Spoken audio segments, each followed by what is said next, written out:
Hey guys, it's me again.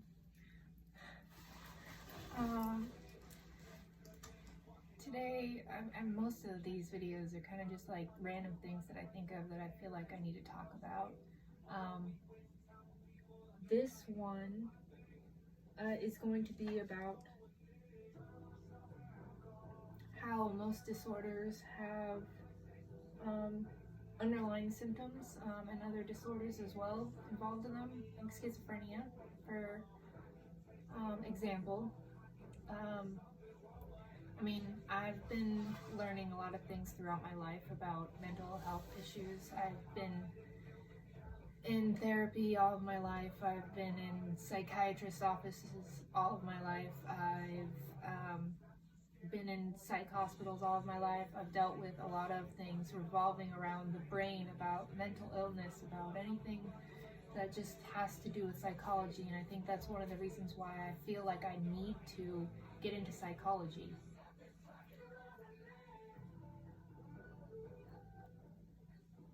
So I have,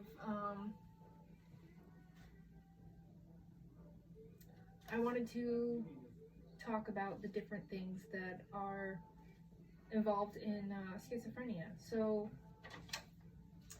some of the different things that go hand in hand with schizophrenia or are symptoms or other diagnoses involved with schizophrenia are things like PTSD, severe anxiety, insomnia. So PTSD is not always going to be someone with schizophrenia. They're not always going to have PTSD, but a lot of people with schizophrenia do have PTSD. Every single person with schizophrenia has severe anxiety. Most have insomnia, if not all. Some have personality disorders. We have issues with cognitive impairment, so thinking clearly. We don't always have a way to think clearly. Paranoia is something that goes hand in hand with schizophrenia. Delusions, emotional issues.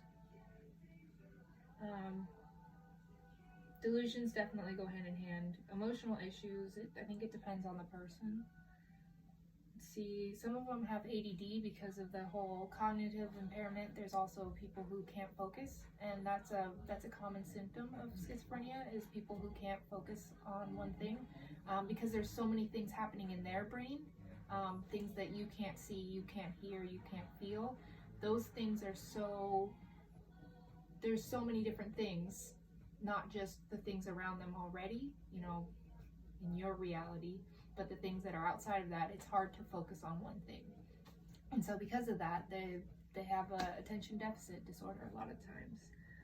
Hallucinations, that is very common. In fact, that is actually exactly what schizophrenia is hallucinating, but it's more than just that, obviously. OCD, that's a very common one for most disorders. Same with severe anxiety, though.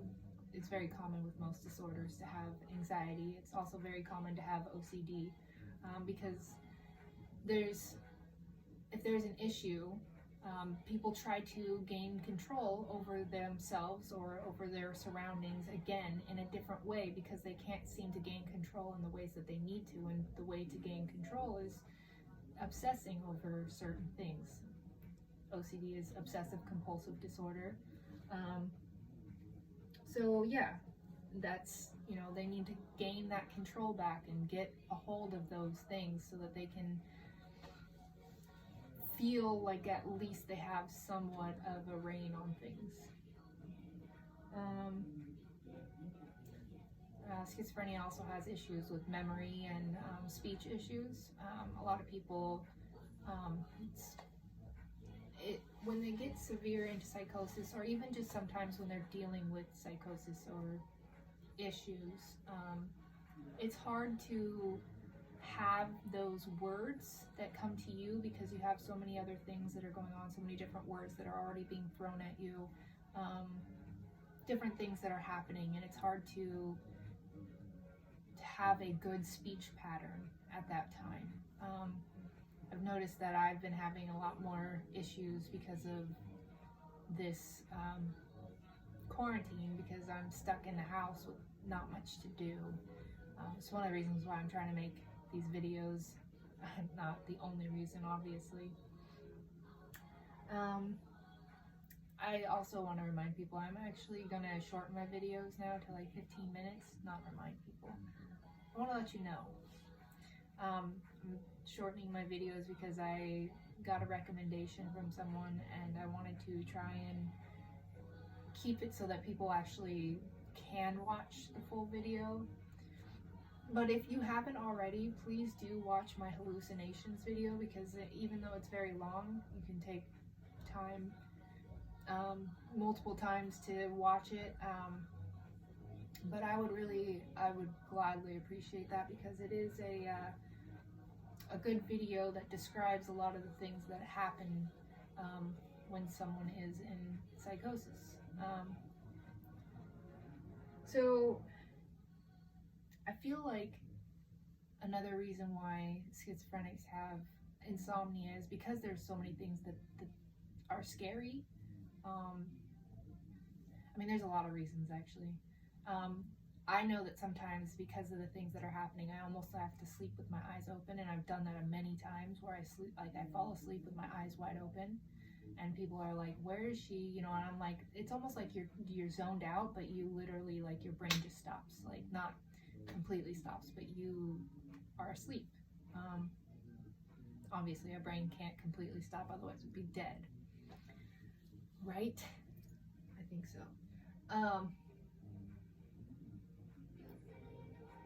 There's no common ground with that music.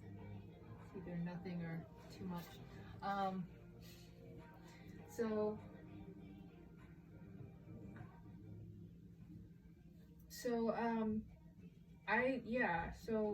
there's a lot of reasons why, sorry, I had to fix that. A lot of reasons why schizophrenics have insomnia. Voices tend to wake us up in the middle of the night. Sometimes hallucinations mess with us. Visual, auditory, even people touching you. I've been woken up from voices, visuals, and people touching me. Like, I've been woken up by people like touching me in different ways, even inappropriate ways, and that is hard to deal with, like waking up to that kind of stuff. Scary. It's definitely scary. Been woken up like just out of a dead sleep many times to these kinds of things, and I think that's another reason why we have insomnia. It's just a really common thing that if you have schizophrenia, you have insomnia. And maybe there are people with schizophrenia who don't have insomnia, which I think is probably really rare, very, very rare. But for the most part, we do have insomnia. It's very common, and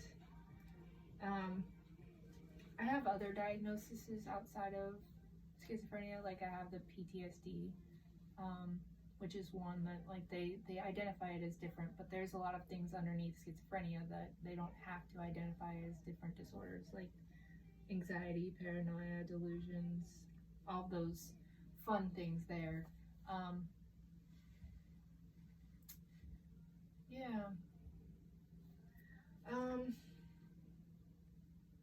Here's a memory issue. I forgot what I was gonna say, but I'm going to move on to something else. I know I need to, so let me explain this too. I'm actually really good on camera, normally. I'm very good with people, really good at catching people's attention. But when I'm deep in it, deep in psychosis, or even when I'm coming out of it, or when I'm still dealing with it sometimes, it's hard for me to comprehend things, to stay focused, to have a great memory. And I am still, even though it's been over a year, or not over, under a year now, since I was in that really dark spot, because technically Yeah, I think it's been God, I don't know how long.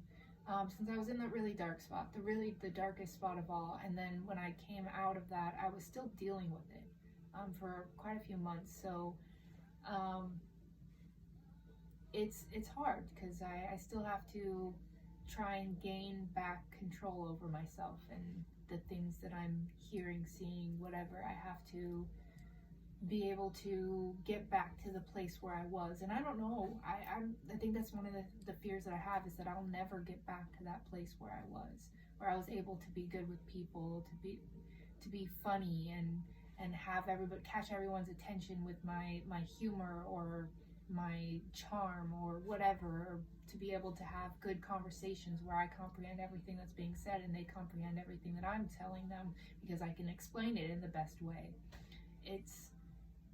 I want to get back there, and I hope I can.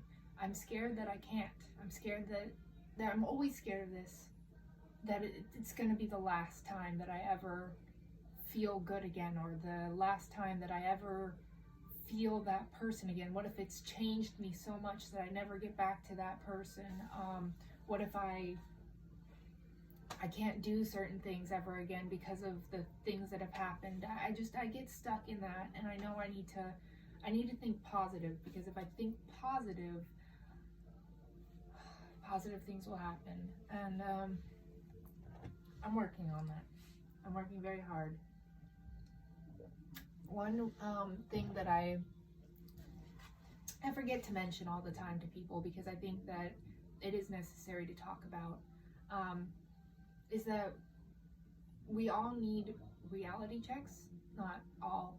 Everyone with schizophrenia needs a reality check. It's something that is common to help when things start to go awry, or whatever you want to call it. I had this just the other night. I had to catch myself. And sometimes you can't catch yourself. But I just had this the other night where they were starting to make me believe something was happening again. And I caught myself and I was like, no, it's not real. It's not real. But sometimes we need someone else to be like, that's not real, because we need someone else to confirm it for us. We get lost in it, and it's hard to acknowledge things when they make you believe it so hard, and maybe sometimes even a reality check won't work, because it probably won't sometimes, and it's scary to think about, but it may not work sometimes. When someone is in that deep, sometimes they believe that you're in it, you're behind the things that are happening, and so they can't trust you. And then they have no one to trust. And I've had those times too, where you can't trust anyone. You're on your own. You have to literally watch your own back. You have to watch everything you do. You have to keep control of everything that's happening and stay alert for everything, just everything. And I hate living in that world. It's scary. It's hard. It's like living in your own personal war zone. You're constantly, like, I don't know, like living like a CIA agent. You have to watch every step you make, because every single thing that you do it can change your life forever. You could literally be killed in an instant. I don't know, crazy things like that, I guess. But a reality check is something that is good, because if I start getting into that place, it's nice to have someone be like, that's not real. Don't worry about it. And sometimes I have to ask people, did you hear that too? Did you see that too? I have to ask people, is that real? Is that real? And when it's confirmed, it makes sense, because then I'm like, okay, good, you heard it too. But there's times where I'm like, no, I didn't hear that. And I'm like, okay, maybe either you have low hearing or I'm just hearing things, but, or, I didn't see that, or something like that. It does happen. Sometimes I'm still able to see, hear, feel things that other people can't. And it's, nice to get a reality check. And sometimes it's like, are you doing this? Like, I do that too, where they tell me something about the person standing in front of me, or someone near me, or someone I'm talking to. They tell me something about them, and I have to analyze the situation, and then ask them a question to understand whether that statement was true. And it happens a lot. But I think I'm going to talk more about reality checks in another video. I'm going to cut it off for today. I'm trying to keep it low, or short time frame, so that I don't have people sitting here watching videos for days on end, or watching a video for a long time. I know a lot of my videos are really long, and I can ramble. And I like to talk sometimes about these things because it's nice to feel like I can actually talk about them openly. It feels good. It feels good to be able to talk about things like this. Too good sometimes. So I'm going to leave it at that. I wish everyone a safe quarantine. Please be good to yourselves. Take care of the people around you, and take care of the people that you don't have around you too. Be safe for the people who can die. Wash your hands, lots, and stay inside doing something fun. I don't know what you can do. I just finished watching one of my shows the other day, and now I'm kind of like, what am I gonna watch? And I'm probably gonna try and do some other arts and crafts stuff, like painting and stuff. Anyways, I want you guys to remember to stay beautiful, stay wonderful, stay amazing, stay unique, stay safe, stay you, and peace and love, guys. I think that's good enough for now.